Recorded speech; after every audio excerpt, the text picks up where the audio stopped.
अस्सलामु अलैकुम वरहमतुल्लाहि वबरकातुहू। अभी रमज़ान का महीना चल रहा है, तो आज की इस वीडियो के ज़रिए से हम आपके सामने शादीशुदा मर्द और ख़वातीन के लिए 3 या 4 ऐसे मसाइल पेश करने वाले हैं जिनके बारे में बहुत सारे मर्द हजरात और बहुत सारी ख़वातीन इन मसलों में कन्फ्यूज़न की शिकार है, यानी तज़ब्ज़ुब की शिकार है कि शरीयत का सही मसला क्या है। तो पहला मसला ये है कि बहुत सारे हजरात ये समझते हैं कि रमज़ान के महीने में बीवी से हम बिस्तरी करना ही सही नहीं है, रमज़ान के पूरे महीने में बीवी से करीब होना जायज़ नहीं है। हालांकि सही मसला ये है कि रोज़े की हालत में और रोज़ा का वक्त, रोज़ा कहा जाता है सुबह सादिक से लेकर सूरज के गुरूब होने तक, यानी मगरिब तक का नाम रोज़ा है। तो सही मसला ये है कि रोज़े की हालत में बीवी से करीब होना, बीवी से हम बिस्तरी करना जायज़ नहीं है। लेकिन रोज़े का वक्त ख़त्म होते ही, मसलन मगरिब की बाद से लेकर सुबह सादिक से पहले तक रमज़ान ही के महीने में बीवी से सोहबत करना, बीवी से हम बिस्तरी करना जायज़ है। शरीयत का ये सही मसला है। अक्सर लोग यही समझते हैं, कई मरतबा फ़ोन आता है और यही मसला पूछा जाता है क्या रमज़ान में बीवी से करीब नहीं होना चाहिए। तो सही मसला ये है कि रोज़े की हालत में बीवी से करीब ना हो, बीवी से हम बिस्तरी ना करें, लेकिन रोज़ा खोलने के बाद, मगरिब के बाद से लेकर सुबह सहरी तक, सुबह सादिक से पहले हम बिस्तरी अगर की है या बीवी से करीब हुए हैं तो रोज़े, इसमें कोई गुनाह नहीं होगा, शरीयत में इस पर कोई मुआखज़ा नहीं होगा। दूसरा मसला जिसमें अक्सर आवाम गलत फहमी मुब्तला है, तज़ब्ज़ुब की शिकार है, वो ये है कि नापाकी की हालत में सहरी करना। अक्सर आवाम ये समझती है, मियाँ बीवी रात को करीब हुए, हम बिस्तरी की, और वो ये समझते हैं कि अगर नापाकी की हालत में सहरी की तो हमारा रोज़ा सही नहीं होगा।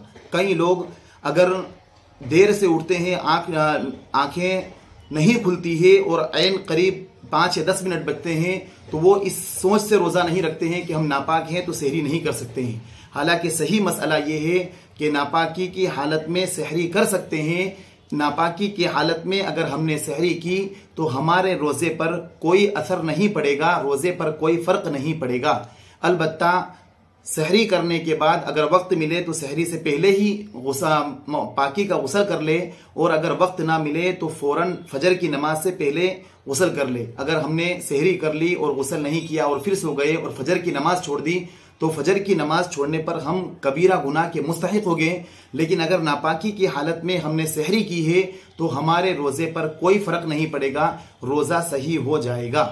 तीसरा मसला, बहुत सारे लोग ये समझते हैं कि क्या सहरी के बाद, और पूछते भी है ये मसला, कि क्या सहरी के बाद बीवी के पास सो सकते हैं या नहीं सो सकते हैं। तो सही मसला ये है कि सहरी करने के बाद मियाँ बीवी एक साथ सो सकते हैं। सहरी करने के बाद मियाँ बीवी एक साथ सो सकते हैं।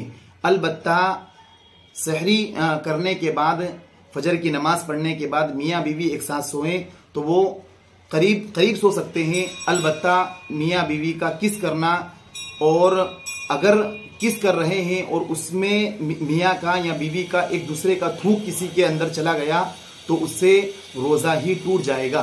लिहाजा रोज़े की हालत में अगर मियाँ बीवी करीब सो रहे हैं तो इस मसले का बहुत ज़्यादा ख्याल रखें कि, और बेहतर तो यही है, सही मसला यही है कि मियाँ बीवी रोज़े की हालत में बोसो किनार से दूर रहे, यानी किस करने से, करीब होने से बेहतर और अफजल तरीका ये है। इसलिए कि अगर दोनों में से किसी एक का थूक दूसरे के मुंह के अंदर चला गया और उसने निगल लिया तो इससे रोज़ा ही टूट जाएगा, और इस हालत में रोज़े की क़ज़ा भी करनी पड़ेगी और कफ़ारा भी लाजिम होगा। और इसी तरीके से रोज़े की हालत में अगर मियाँ बीवी करीब सो रहे हैं और किसी को इंजाल हो गया तो इससे भी रोज़ा टूट जाएगा। लिहाजा रोज़े की हालत में सही मसला ये है कि हम करीब तो सो सकते हैं, लेकिन बीवी को बोसो किनार करने से, किस करने से, इनसे बहुत ज़्यादा एहतियात करना चाहिए। और बाज़ हज़रात रोज़े के मुताल्लिक़ ये समझते हैं कि अगर रोज़ा छूट गया या रोज़ा हमने छोड़ दिया तो उसके साथ क़ज़ा के साथ क्या कफ़ारा भी लाजिम होगा। तो देखिए, कुछ मसाइल ऐसे हैं कि जिनमें روزے کی قضا کے ساتھ کفارہ لازم ہوتا ہے، ہر ایک مسئلے میں روزے کے ساتھ کفارہ لازم نہیں ہوتا ہے۔ اسی طریقے سے بعض حضرات ایک اس مسئلے میں غلط فہمی یہ ہے، بعض حضرات یہ سمجھتے ہیں کہ روزے کی حالت میں اگر نہانے کی حاجت ہو گئی، احتلام ہو گیا تو ہمارا روزہ ٹوٹ جائے گا۔ کئی لوگ فون لگا کر یہ مسئلہ پوچھتے ہیں، کئی لوگ اس میں تذبذب کے شکار ہیں۔ تو صحیح مسئلہ یہ ہے کہ روزے کی حالت میں اگر ہم نے سحری کرنے کے بعد یا فجر کی نماز کے بعد سو گئے اور اٹھ کر دیکھا تو احتلام ہو چکا تھا، نائٹ فیل ہو چکی تھی، تو اس سے روزے پر کوئی اثر نہیں پڑے گا، اس سے روزہ نہیں ٹوٹے گا، روزہ ہمارا صحیح ہو جائے گا۔ کئی لوگ یہ سمجھتے ہیں کہ روزے کی حالت میں اگر احتلام ہو گیا، نائٹ فیل ہو گئی تو روزہ ٹوٹ جائے گا، حالانکہ صحیح مسئلہ یہ ہے کہ روزے کی حالت میں نہانے کی اگر حاجت ہو جاتی ہے، احتلام ہو جاتا ہے تو اس سے روزے پر کوئی فرق نہیں پڑتا ہے، اس سے روزہ نہیں ٹوٹتا ہے۔ اور یہ تمام مسائل جو ہم نے آپ کو بتلائے ہیں، خاص طور پر یہ مسائل شادی شدہ نوجوان لوگوں کے لیے ہے، اور یہ جو مسائل ہم نے آپ کو بتلائے ہیں یہ مختلف کتاب سے، کتاب النوازل سے لیے گئے ہیں، کتاب النوازل جلد نمبر 2 سے لیے گئے ہیں، اور مشہور دارالافتاء جامعہ بنور ٹاؤن اور مشہور دارالافتاء دارالعلوم دیوبند سے لیے گئے ہیں۔